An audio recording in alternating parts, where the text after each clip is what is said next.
ejidegokwa na otu onye oshi ndị oji egbe ezu ndị be anyị bịakwanụ ka unu nụrụ ka nwa okorobịa nyere afịa dịka Kenechukwu Vincent bịanụ ka unu nụrụ ka fa si ezu oshi ọhakwa na-adị mma okorobịa macha mma ewere akpa ịsakwara ya akwa o wee bụ na onye unu fụrụ ebe anyị ejecha ife ọya rụ wee nyere onwe ya aka unu nụcha voice ya ihe amanụ voice ndị Igbo ndị mkpụrụ mmiri voice ndị nna anyị bi n'ime ọfịa bịakwanụ ka unu were ntị unu gere ka fa si ezu oshi afọ m bụ Obinna Ekezi, ọ bụ onye ọkụzi.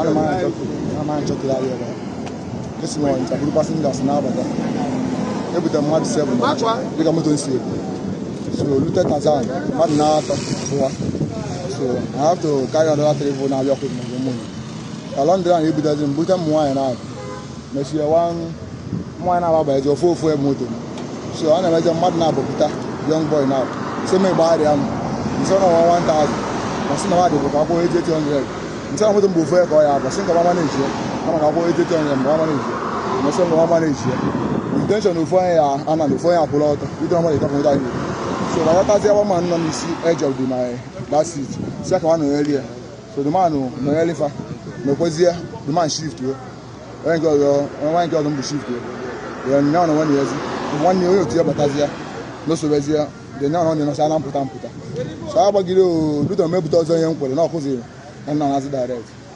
so erute m ya gafesi ebe m kwere junction na-elute Rima mmụnye ndị ọzọ ahụ nọ kọkụ wee bụ ofu onye nke gbara ọsọ kọkụ si mgba breki ka alụ ọrụ ha onye agbagbo m ebe a na isi so ọ na-ekwuziri atụ isi aka ife ọ bụ si ma na ji adị mụkọ mgba breki ma racha mgbacha na ọgbara emesi na isi ọbụla masị ọgbara emesi mgba breki ka alụ ọrụ fa so a nọzi ya asị mmụọ ndị niile mba wetara ibe so wa man na-achọ ka o zoro afọ onye ya ka ọzọ ahụ mma anyị ụla si ya chama na-egwuri egwu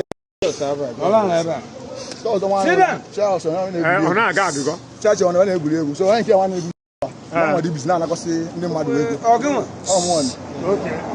na-anakọsị ndị mmadụ ego na-anakọsị afọ so a na-edezi ebe anyị mụọ na ụmụ na-agawa dọsị nweze nwaanyị na-aga ka ha were tọpụ ọlụfa so mụ nweze nwaanyị na-aga agwụ erutewezi ya n'ebe masị na ego ha na-atọrọ mpe ka ha na-transfa ọ wee gbalịsị nwaanyị ebe a sị ya wete fonu ka ọ gbalịba transfa so the man na-asị na enwekwa n'ego ka gwa dị ọda young lady ya wete fonu ka ọ gbalịba transfa na enwere ego banata ma ọ bụ na ama anaba fonu na so ya ka a na-eguzi anyị rutezi ebe na onye ọsị m gba breki ka alito mekọta sị m gaba abakọrọ metụ transfa so ya ka o kwuzi mụọ na-agazi erutewezi m ebe a ọsị m gaba mụọ ofe ya mma agabazi mụọ kwụbatazi ebe a gba breki n'ike na njidezi ya ọwụkwụ nke ahụ ji egbe gbazie ọsọ nke bata ka ọ gbaa ọsọ wee grab so ọnụ charịzi ya mụọ alitugo by them grab zi anya bụ ụkwụ nwa na mmiri imi ga mmiri apụtị ga mmiri na-apụta na anakwụ gị fonu nke m fụrụ efu afụrụ m fonu ka e nwekwara nke onye nke bụ na passengers m This is my phone. Those are my phones. These are my phones. This particular guy is my own phone. This guy is my Udogachi, Agụna Chamber. Udogachi. Ọmụ bụ Commander Omunye. Commander Oyi Strike Force. Commander Agụna Chamber. Oyi Division. This young man, this young man, Yes, sir. No, it's not him. This young man, only now one chance. Kenechukwu Vincent. From where? I'm from Idato South. Idato South. Keleba no Idato South. Isiekenesi, sir. Isiekenesi, sir. Isiekenesi. Yes, sir. On the abundant anande phone. Today from Tazan Kosi. From Tazan Kosi by moto. When anande mmadụ phone. How they boy? Na ego. Yes, sir. Kelebe go na echekwana kita. Ana maga Oka Kambi. Oka Can I speak Chibi. English? I'm not fluent with Igbo. Can I speak English? Don't speak English. We need to hear from Igbo. Ndị akọwa na mgbe ị na-ezu ori na ị na-asụ Igbo. Ọ ka unu folo ya na this is one of the people na anyị na-ezu ori na this express between Tazan and Okusu Junction. Today, cop here echigo. Oga, kaya can and daga. This young man batara moto. Ogo batara moto. So the driver now bagote. I say na with a phone na with a phone. This particular guy where with a phone more.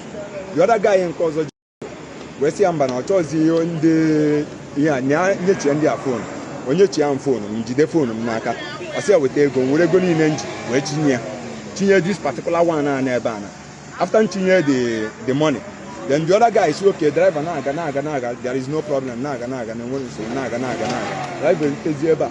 Amambo feeling na driver che bata na police station.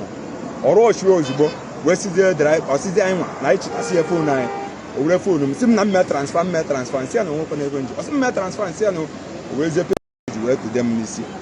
But to them nisi, this guy say man chama na egwu na chama na egwu na agba kwa nisi see abiko. No more ego nji.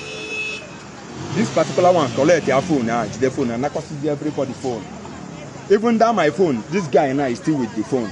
Always the phone number, driver caught.